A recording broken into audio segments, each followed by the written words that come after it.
Barely 24 hours before arriving at her country home in Oke by helicopter, the Kogi state government had imposed a ban on political rallies, while the local government chairman in Senator Udwan's constituency had enforced a curfew restricting public movement. Speaking to a large crowd in her hometown of Ihima, Senator Akpoti Udwan explained that her recent trouble stemmed from speaking out against bad governance in the country. The reason why I have been persecuted so much in the past 1 month is because I dared the bad, corrupt system. I refuse to do things the way they usually play politics. I refuse to be silenced. As I worked diligently, as I brought the dividends of democracy to you, I created enemies among some of my colleagues. There are some that felt I subjected them to ridicule.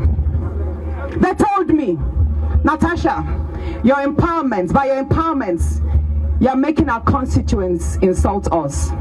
So I kept on apologizing to them. She vowed that any effort to recall her from the National Assembly would fail, asserting her determination to continue fighting for the people of Kogi Central. On the 12th of March, Akpabio spoke to Governor Dodo to recall me. But he told him to be impossible because the masses are with her, the people are with her. But Akpabio was not satisfied. He then sent for Yaya Bello. And it was actually Senator Asukwo from Cross River that drove Yaya Bello from Hilton Hotel. I was informed of everything. And when I got to know, hold on, the meetings was in two folds. He told him to commence my recall and that he was going to fund it. Of course, monies changed hands that night. The second thing he told him was that he should try and kill me. I didn't make this public, but I wrote to the IG of police. And Akpabio told Yahya Bello, I am safe, standing by what I've said. He told him that he should make sure that killing me does not happen in Abuja, it should be done here. So it will seem as if it's the people that killed me here. I didn't make that public, but we did notify the security agencies of that. Senator Udwan also appealed to the Independent National Electoral Commission (INEC) to remain impartial, emphasizing that the world is closely watching the outcome of the recall process. Frederick Odimayo, Arise News, Kogi.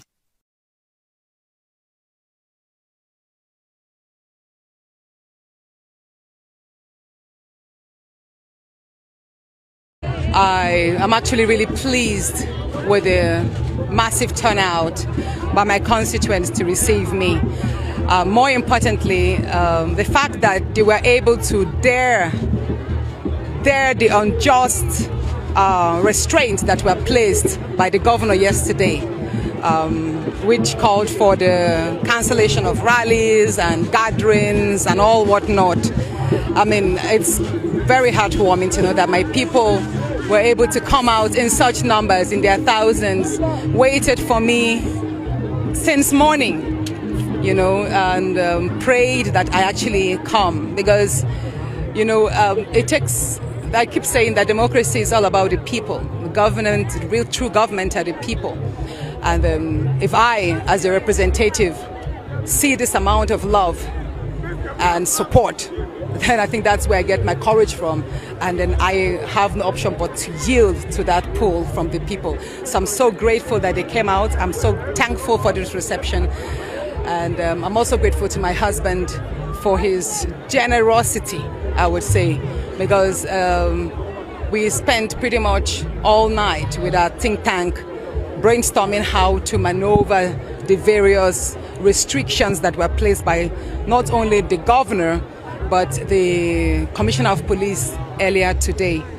So we took a whole lot to think, okay, we were not to use the waterways because even the fishing activities were suspended today.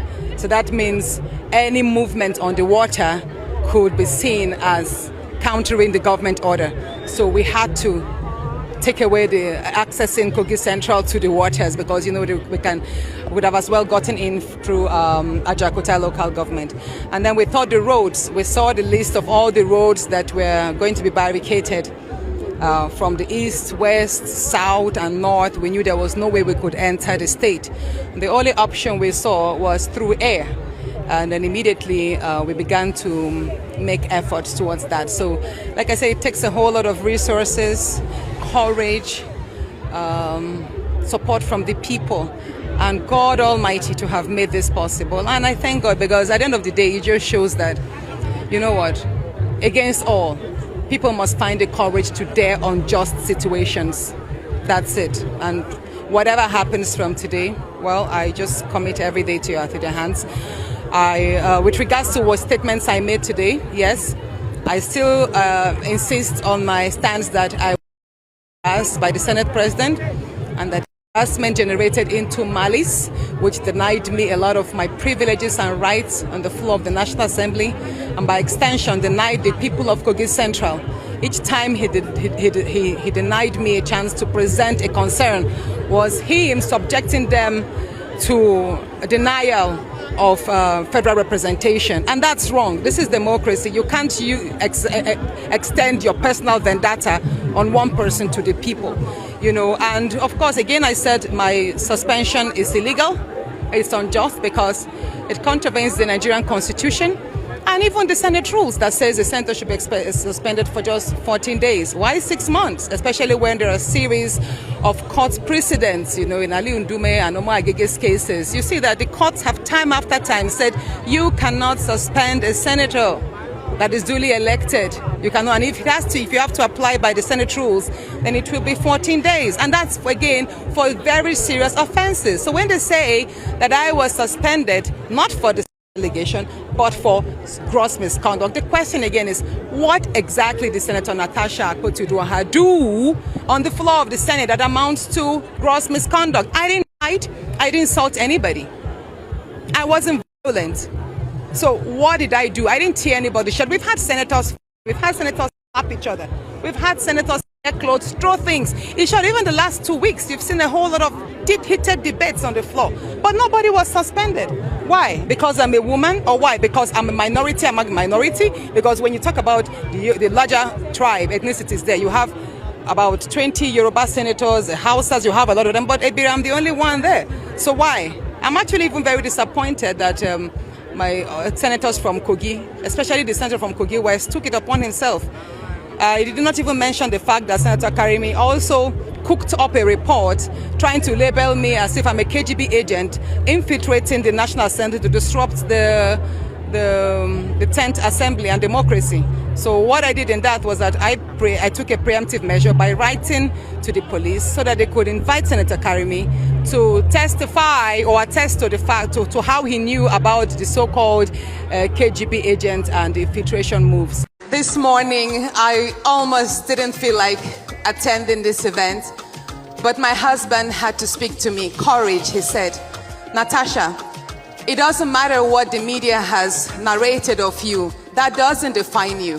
And walking up here, the cheers I heard from you all just reaffirmed the journey that in truth, one must find courage even to speak the most difficult of things.